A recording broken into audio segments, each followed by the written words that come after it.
Having navigated the treacherous seas with the female pirates, let us now drop anchor in a different current of history. A current that carries not the salt of the sea, but the sweet, bitter, and potent taste of fermented grain and well-aged grapes. We begin the second part of the story. A journey to discover the liquid that built and destroyed empires, was worshipped as a god, and cursed as a demon. Listen to the story. This is the history of wine in the ancient world. Let's begin at the very birthplace of civilization, and perhaps the birthplace of the hangover. Picture this. 4,000 years ago, in the sweltering city of Sumer, you are not sipping coffee or juice for breakfast. No, you are chugging a clay cup full of warm, cloudy beer, thick enough to be chewed, and nutritious enough to be considered a meal. The Sumerians called it kash, but it was less like the craft beer we know today, and more like a fermented barley porridge. And believe it or not, it was sacred. They didn't just drink beer, they worshipped it. Ninkazi, the goddess of beer, had her own hymn that was, in fact, a recipe. The lyrics went something like, "You are the one who soaks the malt in a jar. You are the one who spreads the cooked mash. Yeast and divine intervention would do the rest." In Sumer, beer wasn't for parties, it was for survival. Everyone drank it. Priests, farmers, women, children. It was safer than water, easier to make than wine, and kept you just buzzed enough to forget the taxes the temple had just levied on your harvest. Even more bizarrely, beer was currency. Workers were paid in beer, sometimes up to 5 liters a day. Imagine finishing a hard day's work hauling bricks for a ziggurat, and your boss hands you a paycheck you can literally drink. You would toast the gods, then promptly pass out. And speaking of gods, the temples were not just places of worship, they were industrial breweries.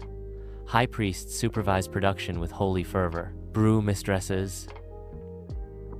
Yes, women dominated the brewing industry, crafted the divine drink in massive clay vats. They drank it communally, with long reed straws plunged into large jars, not for sipping aesthetics, but to filter out the chunks. It was gritty, warm, and absolutely sacred. But, perhaps most importantly, Sumerian beer shows us something profound. Fermentation wasn't just for intoxication, it was a survival strategy. It sterilized water, extended the life of grain stores, and created a culture where drunkenness wasn't shameful. It was expected. If the Sumerians gave beer its soul, then the Egyptians gave it its splendor. In ancient Egypt, beer was not just a drink, it was practically a food group. Brewed from emmer wheat and barley, often flavored with dates or herbs, it was thick, sweet, and full of calories. From the pyramid builders to the pharaohs, everyone drank beer. Tomb inscriptions show that laborers were regularly given daily rations of bread, onions, and beer, a classic lunch combination. The belief was simple. Beer sustained life, built monuments, and perhaps, just perhaps, made moving 2.5-ton limestone blocks slightly less soul-crushing. Even the gods favored this brew. The goddess Hathor, who was the deity of music, joy, and tipsy dancing, was also Egypt's original bartender.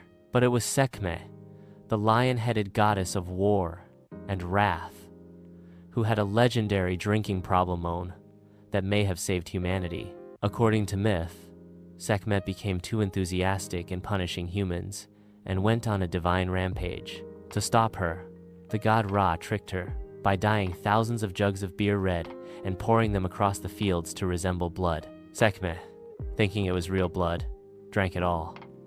She passed out in a blissful, booze-induced nap, and humanity survived all thanks to one hell of a beer run. In Egypt, beer was considered a woman's craft. Brewing was done primarily by women, often at home, and some rose to hold official titles like Mistress of the House of Beer. In the end, Egyptian beer was more than just a beverage. It was a symbol of fertility, vitality, and divine favor. If Sumer and Egypt worshipped beer, the ancient Greeks practically made wine their national identity. To a Greek, civilization truly began with fermented grapes and a well-structured toast. In Greece, wine wasn't just a drink. It was an intellectual lubricant. And all of that lubricated intellect went straight into the symposium, an all-male drinking party that was part frat house, part TED Talk, and part late-night therapy session. Picture a group of tunic-clad philosophers reclining on couches, sipping diluted wine from ceramic cups, debating the nature of love, the cosmos, and occasionally, who stole whose goat. And yes, the wine was diluted. The Greeks almost never drank their wine straight. To do so was considered barbaric, a sign that you were probably a Thracian warlord or had serious boundary issues. The proper mix was about 1 part wine to 3 parts water, just enough to keep you sharp and a little dramatic. Of course, wine wasn't just for parties. It was medicine, a sacred offering, and a symbol. Doctors like Hippocrates prescribed it for everything from digestive issues to melancholy. Dionysus, the god of wine, madness, and ecstasy, embodied both the pleasure and the danger of the drink. Like all things in Greece, wine had its class rules. The wealthy drank aged vintages, while the poor had to make do with the cheap, sharp dregs. Still, for the Greeks, wine was the golden thread that tied together the sacred and the profane. Wine didn't just make you tipsy, it made you Greek. The Romans did not invent wine, but they absolutely weaponized it. To them, wine was not just a pleasure, it was propaganda. It was Roman civilization in liquid form. If you drank wine, you were cultured. If you didn't, you were a barbarian. Roman vineyards sprawled across the empire, from the hills of Italy to the rocky soil of Gaul. Wine was so essential that legionnaires were given rations of it alongside their bread and olive oil.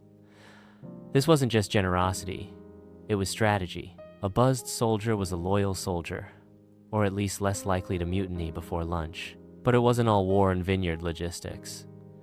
Enter Bacchus, the Roman god of wine, ecstasy, and questionable decisions. His worship involved the Bacchanalia, wild, secretive festivals filled with drinking, dancing, and a suspicious lack of togas. These parties began as religious rites and quickly turned into the ancient world's most exclusive raves, until the Roman Senate grew nervous and banned them in 186 BCE.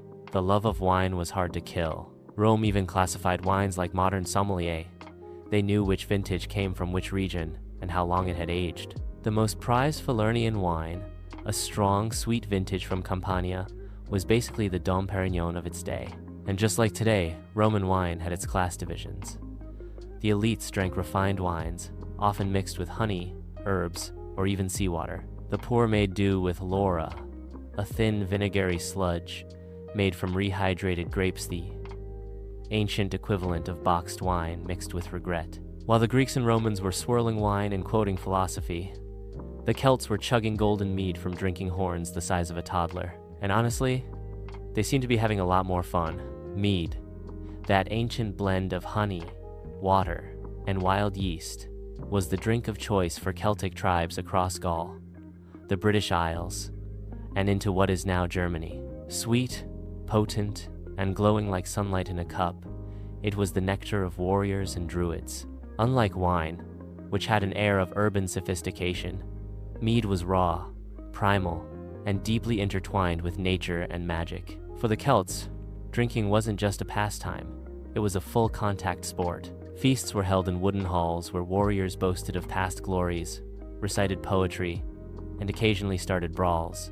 If the Celts turned mead into a rowdy ritual, the Norse practically turned it into a cosmic contract. For the Vikings, alcohol wasn't just for feasting. It was part of the afterlife, divine warfare, and occasionally, poetic inspiration. Let's start with the mead of poetry, a mythical brew made from the blood and saliva of a murdered wise man. Anyone who drank it could compose epic poems, or more likely, deliver passionate, drunken ramblings that rhymed.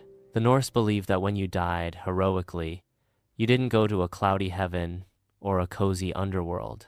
You went to Valhalla. There, in Odin's grand hall, you would drink endless mead, served by Valkyries, fight all day, die gloriously, resurrect, and do it all again the next day, like a violent, eternal Oktoberfest. This heavenly mead came from the udders of a mythical goat named Heithrun, who stood on the roof of Valhalla and somehow produced a daily supply of honeyed ambrosia. Back on Earth, Norse halls were the center of social and political life. Chiefs threw lavish feasts, not just for fun, but to show dominance, form alliances, and keep warriors loyal.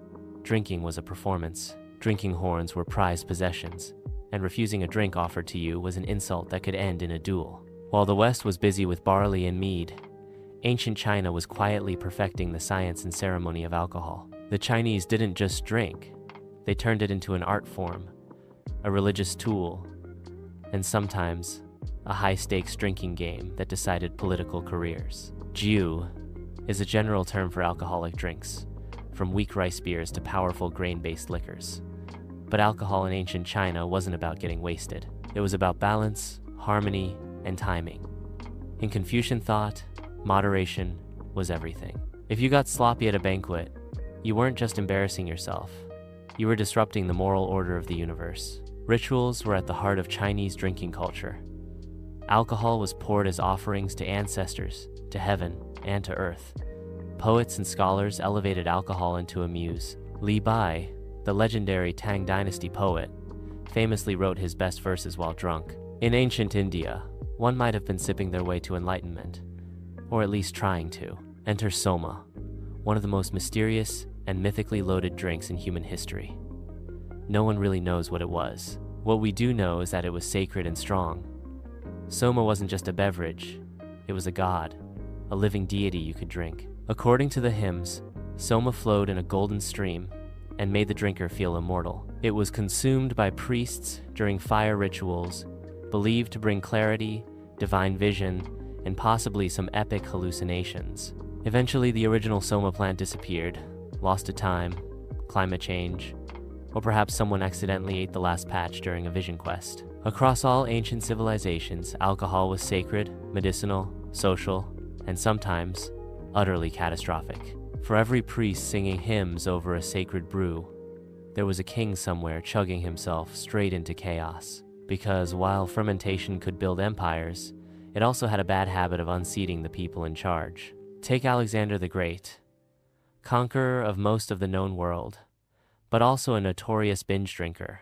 Some say that wine, mixed with exhaustion and perhaps poison, led to his death at the age of 32. In China, King Dixon of the Shang Dynasty was infamous for his lake of wine and forest of meat, a literal lake filled with alcohol, surrounded by trees hung with roasted animals. His dynasty collapsed soon after. And let's not forget the Roman emperors.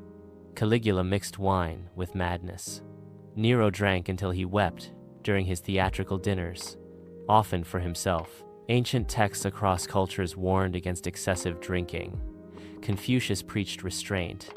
Vedic hymns warned of spiritual distraction. Even the Greeks, for all their wine worship, drew the line at public drunkenness. The problem wasn't the alcohol. It was the loss of control. The moment the cup ruled the king. It is a dual legacy, a story told in every glass poured since antiquity. It is the source of life and the omen of destruction, the glue of society and the solvent of order, a force that has shaped our world in ways we are only just beginning to understand.